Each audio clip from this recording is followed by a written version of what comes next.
Day had not spoken to another person in 3 months. He liked it that way. The frontier moon of Hilo 7 was a quiet place. It was far from the busy trade routes, far from the wars, far from everything he wanted to forget. Here, there was only red dirt, endless wheat fields, and a sky full of unfamiliar stars. Day was 42 years old. His hair was turning gray. His hands were rough from farming. His body carried scars from 20 years of military service. He had been a sergeant in the Terran Defense Corps.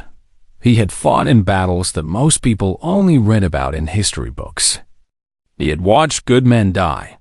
He had killed enemies whose faces still visited him in dreams. When the war ended, they did not go home. Home meant questions. Home meant people looking at him like he was a hero. He did not feel like a hero. He felt tired, so he bought a small farm on a moon that nobody cared about. He grew wheat.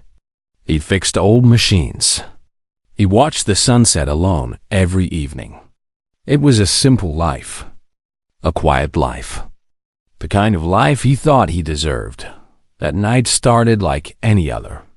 Day was sitting on his porch, drinking cheap rice wine and watching the stars. The air was cold. The wind carried the smell of dry earth. Somewhere in the distance, his old dog was barking at nothing.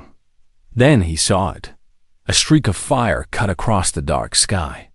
It was too slow to be a meteor, too small to be a ship. They stood up and watched as the burning object fell toward the ground. It crashed somewhere in his northern wheat field. The impact shook the earth beneath his feet. Day grabbed his flashlight and his old rifle. He walked through the tall wheat, following the trail of smoke. His heart beat fast. He told himself it was probably just space junk. Old satellites fell from orbit all the time. There was nothing to worry about. But when he reached the crash site, he found something else. It was an escape pod. Small and oval-shaped. The metal was black and cracked from the heat of entry. Syndicate markings were burned onto the side. They recognized them immediately. The Galactic Syndicate was the most powerful organization in known space. They controlled trade, politics, and military forces across 100 star systems. Why would a syndicate escape pod crash on his forgotten little moon? Day approached carefully. His rifle was ready. He pressed the emergency release on the pod's hatch. It hissed open with a cloud of smoke. Inside, he found a girl. She was not human. Her skin was covered in small silver scales that caught the moonlight like tiny mirrors. Her hair was long and black, falling around a face that was beautiful but strange. Her ears were pointed. Her fingers ended in short, dark claws. And when she opened her eyes, they were the color of amber fire. Day knew what she was. He had heard stories during the war. The Drakai. Dragon people, some soldiers called them. They were supposed to be dangerous. Enemies of the Syndicate. Terrorists and criminals, according to the official reports. But the girl in front of him did not look dangerous. She looked young, scared, and badly hurt. Her silver scales were stained with dark blood. Burns covered her arms and shoulders. Her breathing was weak and uneven. She looked at Day with those strange amber eyes, and her lips moved. "Please," she whispered. "Please, help me." Then her eyes closed, and she went still. Day stood there for a long moment. His mind was screaming at him to walk away. This was not his problem. The Syndicate would come looking for her. If they found him helping a Drakai fugitive, they would kill him without a second thought. He should leave her. He should go back to his quiet life and pretend he never saw anything. But Day looked at her face. So young, so afraid. She reminded him of something, someone, a memory he had buried deep inside himself. He cursed under his guses. Breath. Then he lifted her carefully from the pod and carried her toward his farmhouse. She weighed almost nothing. Her body was cold against his chest. He could feel her heart beating weakly. like a small bird trapped in a cage. Inside, Day laid her on his bed. He found his old military medical kit and went to work. He cleaned her wounds. He bandaged her burns. He gave her medicine to fight infection. It was basic work, the kind every soldier learned in training. Through it all, she did not wake up. Day sat beside her bed and watched her breathe. The night passed slowly. He did not sleep. He just sat there, wondering what he had gotten himself into. When the first light of morning came through the window, she finally opened her eyes. She looked around the room with fear at first.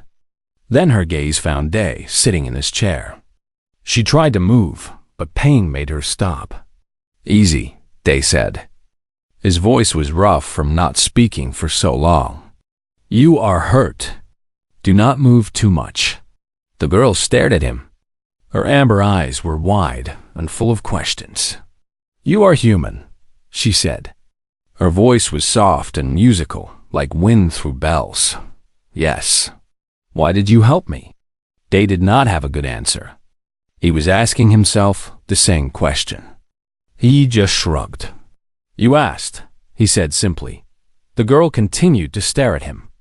Something changed in her expression. The fear faded a little. In its place, something else appeared. Hope, maybe. Or disbelief. "My name is Rin," she said. Day nodded. "Kang Day." "Kang Day," Rin repeated slowly. "The syndicate is looking for me. They will come here. They will kill anyone who helps me." Day looked at her for a long moment. He thought about his quiet life, his wheat fields, his peaceful sunsets. All of it would disappear if he helped this girl. But he also thought about the look in her eyes when she begged for help. That desperate, broken look. He had seen it before in the eyes of refugees during the war. In the eyes of children who had lost everything. He could not turn away from that look. "Not again." "Let them come," Day said quietly. Rin's eyes filled with tears. She did not understand why this strange human was willing to risk everything for her. But in that moment, she felt something she had not felt in a very long time. She felt safe. 3 days passed. Rin grew stronger. Day gave her food and water. He changed her bandages twice a day. He did not ask questions. He simply took care of her like she was a wounded animal he had found in the forest. And watched him carefully during those days. She watched how he moved slowly around the small farmhouse. She watched how he cooked simple meals and ate in silence. She watched how he stared at the horizon sometimes, like he was remembering something painful. This human was strange. He was quiet and sad, but there was something steady about him. Something solid, like a mountain that had stood for 1,000 years. On the 4th morning, Rin felt strong enough to sit up. They brought her a bowl of rice porridge. She ate it slowly, tasting each bite. It was simple food, but it was the best thing she had eaten in months. "Thank you," she said when she finished. They just nodded.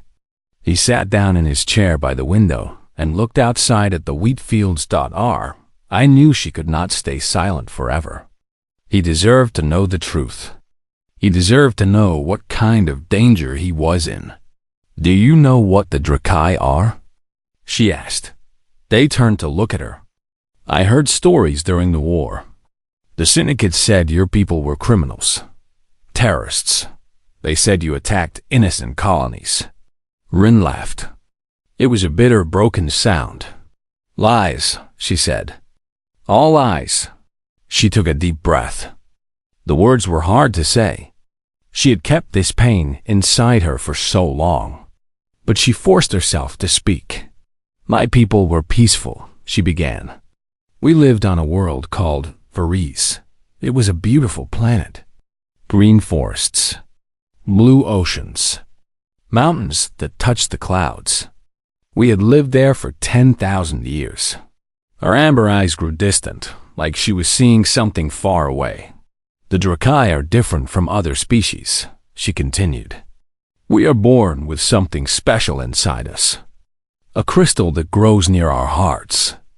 We call it the Soul Stone. It is part of us. It connects us to each other and to our ancestors. They listened without interrupting. His face showed no expression, but his eyes were focused entirely on her.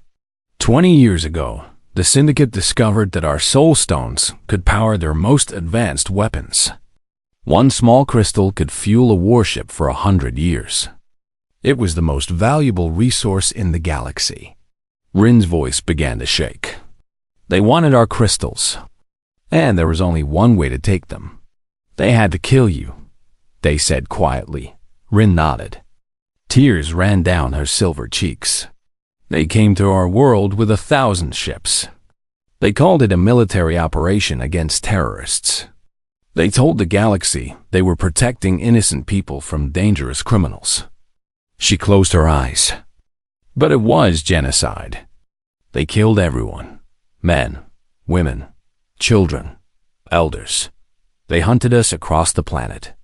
They dug up our graves to steal the crystals from our dead. They felt something cold settle in his chest.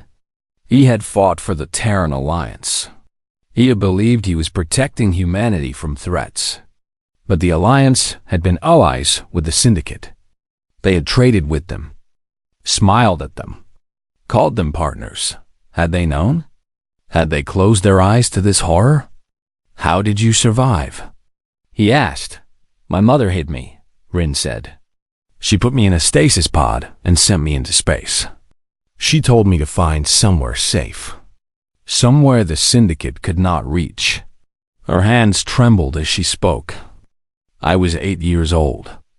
I drifted for 5 years before a smuggler ship found me. Since then, I have been running. Always running. From planet to planet. System to system. Never staying anywhere too long. She reached under her shirt and pulled out a small data chip. It hung from a thin chain around her neck. This is why they want me, she said. Before my mother died, she gathered evidence.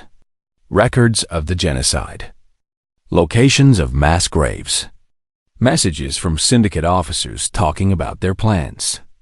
If this reaches the Galactic Council, the Syndicate will fall. Their leaders will face justice for their crimes.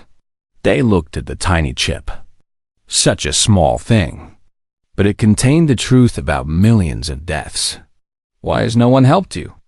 He asked. Because everyone is afraid, Rin said. The Syndicate controls everything. Trade, politics, military forces. Anyone who speaks against them disappears. Anyone who helps me dies. She looked at him with those amber eyes. That is why you should let me go. I have brought death to your door, Kang Day. You do not deserve that. Day was quiet for a long time. He stared out the window at his wheat fields. The golden stalks moved gently in the wind. It was peaceful, beautiful. The kind of life he had dreamed about during the war. The peace built on lies was not real peace. Quiet bought with the blood of innocence was not real quiet. He had spent years trying to forget, trying to hide from the galaxy and its ugliness. But some things could not be forgotten. Some wrongs demanded to be made right. Day stood up slowly. He walked to a storage room at the back of the farmhouse. Rin heard him moving things around. Metal scraped against metal. Old boxes fell to the ground when he came back. He was carrying a large case. He set it on the table and opened it. Inside was combat armor. Old, but well-maintained. Terran Defense Corps' markings on the chest. Next to it was a rifle, a pistol, and several grenades. Rin's eyes went wide. What are you doing? Day picked up the armor. He looked at it for a moment, remembering all the battles he had worn it through. All the blood. All the pain. All the friends he had lost. Then he began to put it on. I spent 20 years fighting for people who lied to me, he said. His voice was calm and steady. I killed enemies who were probably just following orders like me. I watched good soldiers die for causes that were never real. He locked the chest plate into place. The armor fit perfectly, like it had been waiting for him. For once in my life, I want to fight for something true. Something real. He looked at Rin with eyes that had seen too much death. You are the last of your people. You carry the truth about a genocide. If that is not worth fighting for, nothing is. Rin stared at him. She did not understand this human. He gained nothing from helping her. He risked everything. Yet here he was, putting on armor, preparing to face an enemy that had destroyed entire worlds. They will send hunters, she said. Professional killers. The best in the galaxy. Day picked up his rifle and checked the ammunition. Good, he said. I was getting bored anyway. For the first time in 11 years, Rin smiled. It was a small smile. Fragile and uncertain. But it was real. And in that moment, she made a silent promise to herself. Whatever happened next, she would not let this strange, sad human face it alone. They were in this together now. The Syndicate ships came on the 7th day. They saw them first. 3 dark shapes descending through the morning clouds. They moved slowly, like predators circling their prey. The largest ship was a combat cruiser. The other 2 were fast attack vessels. Together, they carried enough firepower to turn his little farm into ash. He had expected them. He had prepared for them. They are here, he said to Rin. She was standing beside him on the porch, her silver scales catching the early light. How many? She asked. 3 ships. Maybe 50 soldiers total. Day's voice was calm.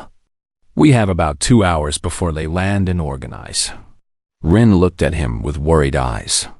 50 soldiers. And there are only 2 of us. 3, Day said. He pointed to his old dog, who was sleeping in the corner. Do not forget the dog. Despite everything, Rin almost laughed. This human made jokes at the strangest times. Day had spent the past 3 days turning his farm into a trap. He knew this land better than anyone. Every hill. Every ditch. Every hidden path through the wheat fields. He had buried explosives at key locations. He had set up false shelters to draw enemies into kill zones. He had created hiding spots where a single shooter could attack from unexpected angles. The Syndicate soldiers were professionals. But Day had been fighting wars since before most of them were born. The enemy landed their ships in the flat area east of the farm. Day watched through his old military scope as soldiers poured out in organized lines. They wore black armor with red markings. Syndicate elite troops. Each one carried advanced weapons that could cut through walls like paper. Leading them was a tall figure with pale, blue skin and cold white eyes. A Velthari female. Day recognized the species. They were known for their cruelty and their skill at hunting. Aura, Rin whispered. Her voice was full of fear. That is Aura. She has killed more of my people than anyone else. Day studied the Velthari commander through his scope. She moved with confidence. Arrogance, even. She expected this to be easy. A simple retrieval mission on a backwater moon. She was about to learn a hard lesson. Day turned to Rin. Stay in the underground shelter until I come for you. No matter what you hear, do not come out. I want to help, Rin said. You will help by staying alive. That data chip is more important than both of us. He put a hand on her shoulder. Trust me. Rin hesitated, then nodded. She disappeared into the hidden entrance that led to the shelter beneath the farmhouse. Day picked up his rifle and moved into the wheat field. The Syndicate soldiers advanced in 3 groups. They moved carefully, checking every structure for traps. They were well trained. But training only went so far against experience. Day let the first group pass his position. He was lying flat in a shallow ditch, covered by golden wheat stalks. The soldiers walked within 10 feet of him. They did not see him. Humans, they had been told, were simple farmers and traders, not threats. When the first group reached the area Day had marked in his mind, he pressed a button on his wrist device. The explosion was tremendous. Fire and earth shot into the sky. 8 soldiers died instantly. The survivors screamed and scrambled for cover. Day was already moving. He rose from the ditch like a ghost and fired 3 precise shots. 3 more soldiers fell. Then he dropped back into the wheat and crawled toward his next position. Chaos erupted among the syndicate forces. They fired wildly into the fields, hitting nothing but dirt and crops. Their formation broke apart as officers shouted conflicting orders. They smiled grimly. This was what he knew. This was what he was made for. Over the next 4 hours, he hunted them. He used every trick he had learned in 20 years of warfare. He attacked from the north, then appeared in the south. He set off explosions to draw soldiers into ambushes. He shot officers first, leaving the troops confused and leaderless. He used the smoke from burning wheat to cover his movements. The syndicate soldiers began to panic. They had expected a scared civilian. Instead, they found a nightmare. A shadow that killed without warning and disappeared without trace. By afternoon, 15 soldiers were dead. Another 10 were wounded. The remaining forces had retreated to their ships, too afraid to continue the search. Aura was furious. She stood in the center of her command ship, her wide eyes burning with rage. "One human," she hissed at her officers. "One primitive human has killed my soldiers and made fools of us all." "Commander," one officer said carefully, "perhaps we should call for reinforcements. This human is not ordinary. He is nothing." Aura shouted. "He is meat and bone. He bleeds like any other creature." She grabbed the officer by the throat. "Find him. Kill him. Bring me the Drakai girl, or I will execute every one of you for failure." She threw the officer to the ground and turned to the communications panel. "Send a message to Syndicate Command," she ordered. "Tell them we need orbital support. If this human wants to play games, we will burn his entire moon to glass." Meanwhile, Day returned to the shelter. He was tired. His body ached from hours of crawling and running. But he was alive. And so was our IN. When he opened the shelter door, Rin looked at him with wide eyes. His armor was covered in dirt and blood. Some of it was his own from small wounds he had collected during the fighting. "You survived," she breathed. "So far," they said. He sat down heavily against the wall. "But they will not give up. Their commander is angry. Angry people make mistakes, but they also become dangerous. What do we do now?" Day closed his eyes for a moment. He was thinking, planning, considering every option. "They will call for orbital support," he said. "Ships that can bomb us from space. We cannot fight that." Rin's heart sank. "Then it is over?" "No." Day opened his eyes. There was something fierce burning in them. "We just need to change the game. Make them fight on our terms, not theirs." He pulled out a small device from his belt. It was old and worn, but still functional. "A Terran emergency beacon. What is that?" Rin asked. "Our only chance," Day said. "I am going to send your evidence to every corner of the galaxy. Every news network. Every government. Every ship with a receiver." Rin's eyes went wide. "If you do that, everyone will know where we are." "Yes." Day looked at her steadily. "But everyone will also know the truth. The Syndicate cannot hide from that. No matter what happens to us, the truth will survive." Rin stared at him for a long moment. This human was willing to die so that her people's story would be told, so that the monsters who killed her family would face justice. She took the data chip from around her neck and placed it in his hand. "Do it," she said. They nodded. He began connecting the chip to the beacon. Outside, the sun was setting over Hilo 7. The sky turned red and gold. And somewhere above them, Syndicate ships prepared for the final assault. The real battle was about to begin. The broadcast went out at midnight. Day connected the data chip to the emergency beacon and pressed the transmit button. The device hummed softly as it sent its signal toward the stars. Within minutes, that signal would reach relay stations across the sector. Within hours, it would spread to every corner of known space. The truth about the Drakai genocide.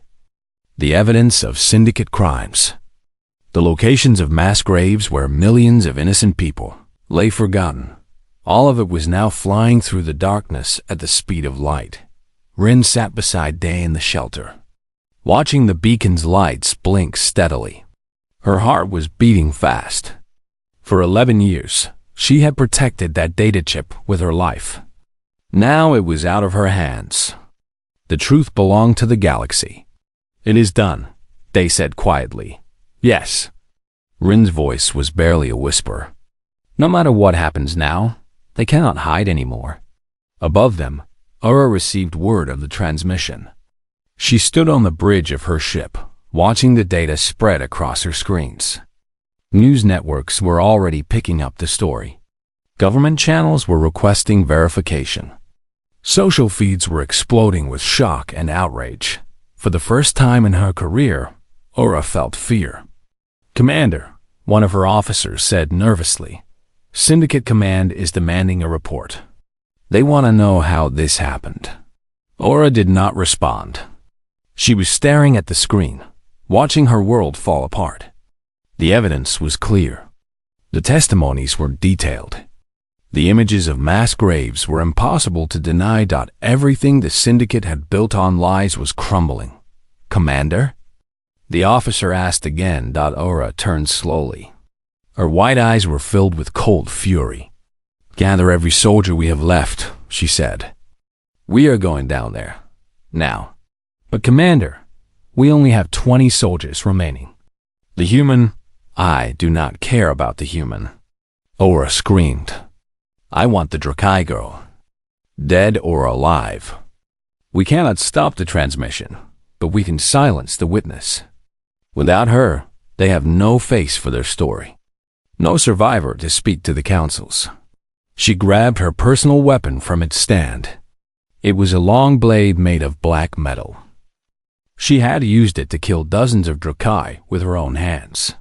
"Tonight I will finish what we started on Varese," she said. "The last Drakai will die." Day knew they were coming. He had sensors placed around the farm that warned him of movement.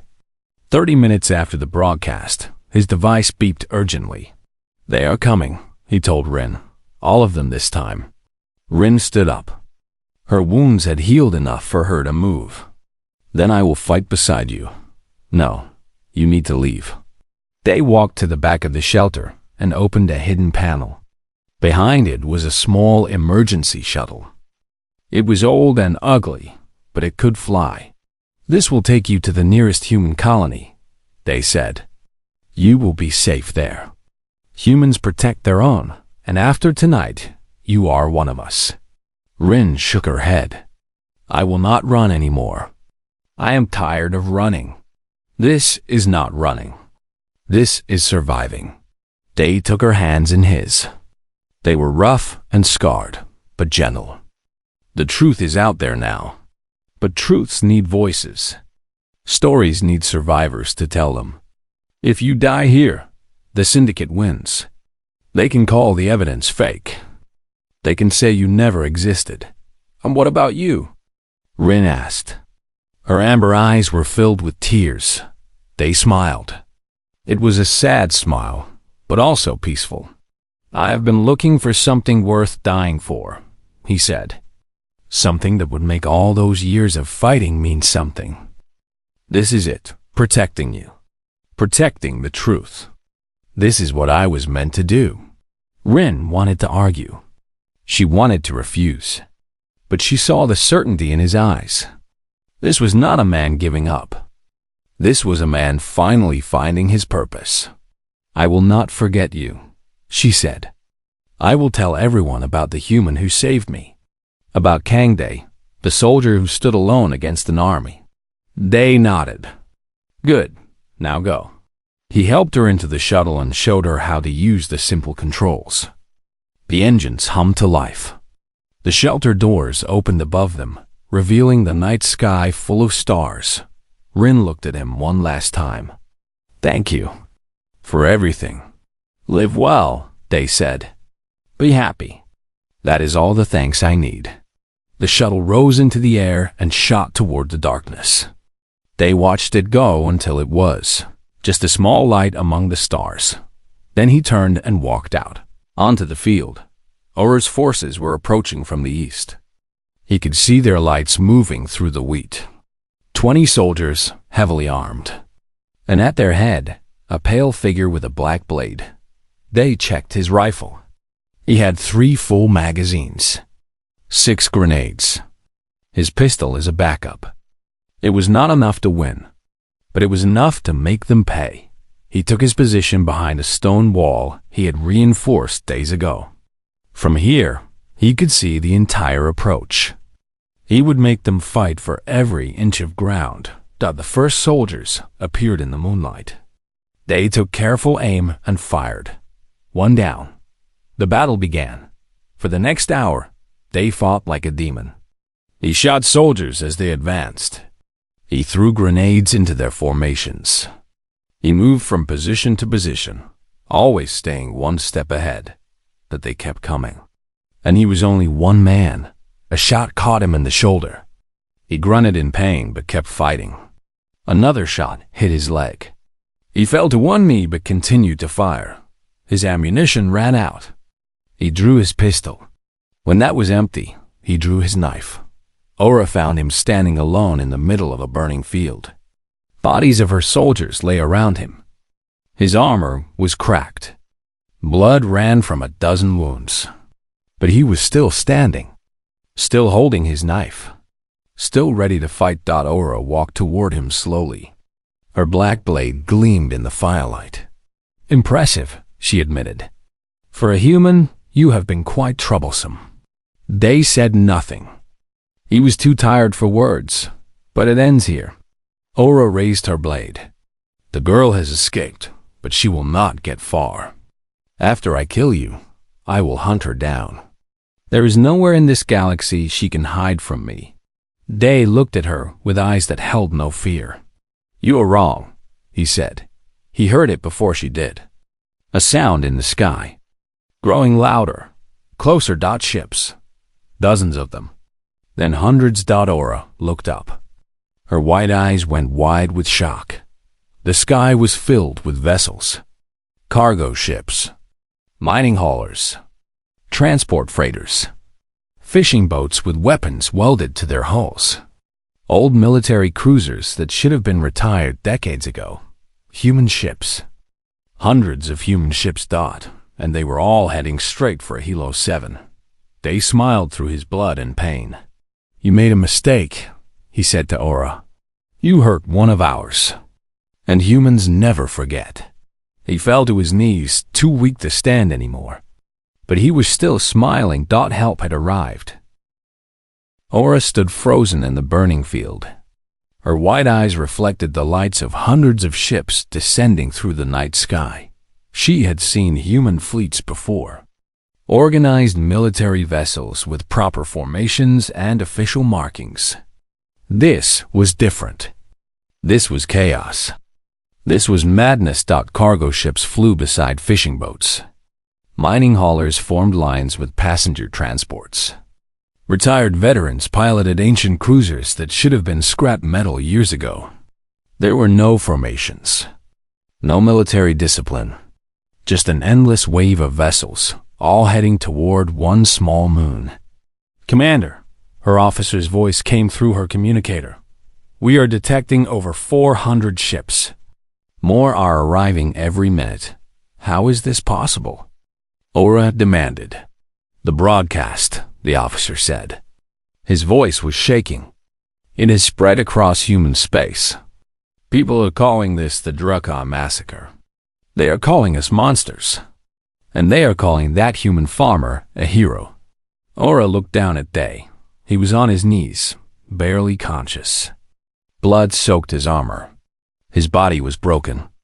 But somehow, impossibly, he was smiling. "Who are you?" she asked quietly. "Just a farmer," Day said. "Just a tired old man who wanted to be left alone." The first human ships began landing around them. Doors opened and people poured out. Not soldiers, not Marines, just ordinary people. Farmers with hunting rifles, miners with heavy tools, shopkeepers with whatever weapons they could find, teachers, doctors, families, thousands of them, spreading across the moon like a living tide.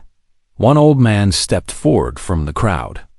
He was maybe 60 years old, with gray hair and a round belly. He wore simple farming clothes and carried an ancient shotgun that had probably belonged to his grandfather. "My name is Yumte," he announced loudly.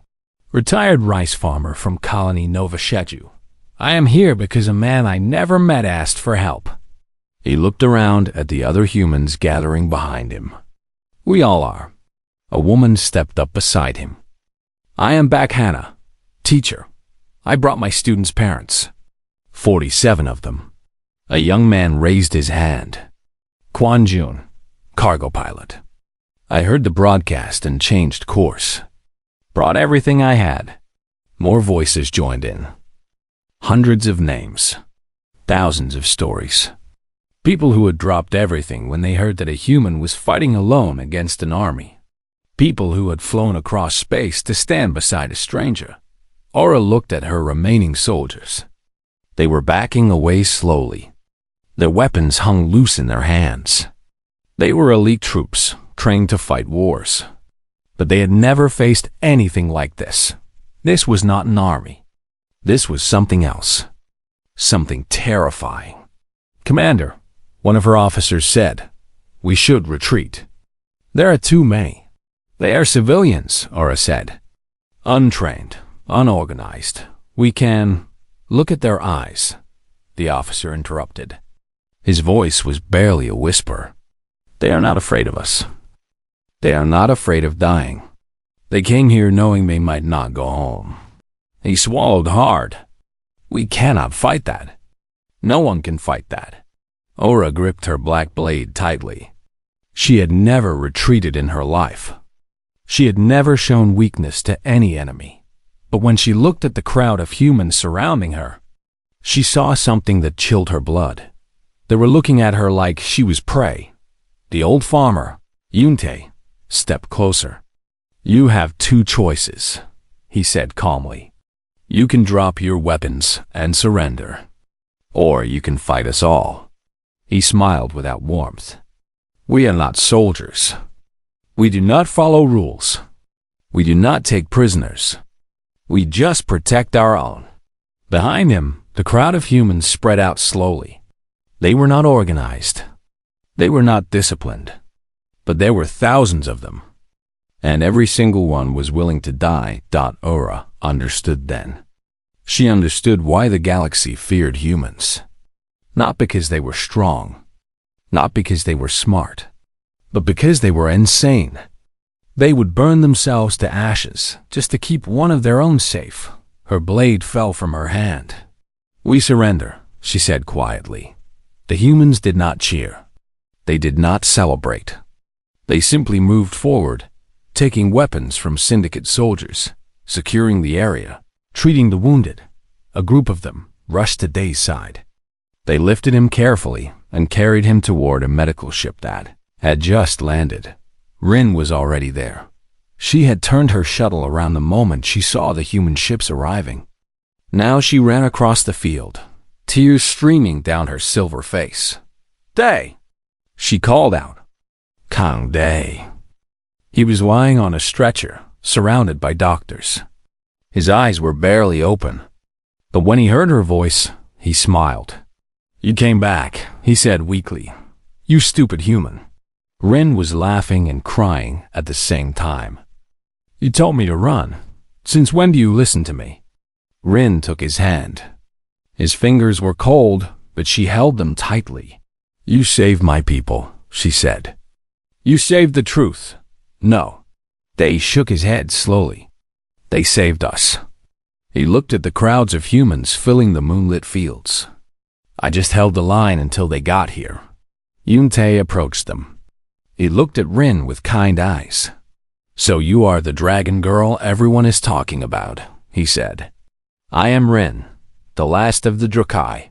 Yunte shook his head. Not anymore. You are family now. He put a rough hand on her shoulder. We call ourselves the Fence, because humans protect their neighbors. And you, young lady, are a neighbor now. Rin stared at him. She did not understand. She had spent her whole life being hunted, being hated, being told she was a monster. And now these strange, wonderful people were calling her family. Why? She asked. Why would you risk everything for us? You do not even know me. Yunte smiled. It was a warm, fatherly smile. Because it was the right thing to do, he said simply. That is all the reason we need. Around them, the sun began to rise over Hilo 7. Golden light spread across the wheat fields, catching the silver scales of a Draka girl and the tired smile of a human farmer in the days that followed. Everything changed. The Galactic Council demanded answers from the Syndicate. The evidence was too clear to ignore. The mass graves were found exactly where Rin's mother had recorded them. Millions of Drakai bones, stolen of their soul stones, lay in the dark ground of Varese. Syndicate leaders were arrested. Ora was taken away in chains. The organization that had controlled the galaxy for centuries began to crumble. And humans? Humans became something new in the eyes of the galaxy. They were no longer seen as primitive newcomers. They were seen as something unpredictable, dangerous, fiercely loyal to their own. Some species feared them after that. The wise ones simply learned one important lesson. Never threaten what humans considered family. Day recovered slowly from his wounds. Rin stayed by his side through every step of his healing. When he was finally strong enough to walk again, she helped him back to his farmhouse. The wheat fields were burned and scarred. The buildings were damaged. But the land was still there, and spring was coming. I suppose I should replant, they said, looking at the empty fields. Rin smiled at him. I could help. If you want. Day looked at her. The silver-scaled girl who had fallen from the sky. The last of her kind. No longer running. No longer alone. I would like that, he said. They stood together in the morning light, watching the sun rise over their new home. Behind them, the galaxy was changing. Old powers were falling. New alliances were forming. The future was uncertain, but on a small moon called Hilo 7, a human farmer and a dragon girl began planting seeds in the scarred earth. And that was enough. That was more than enough.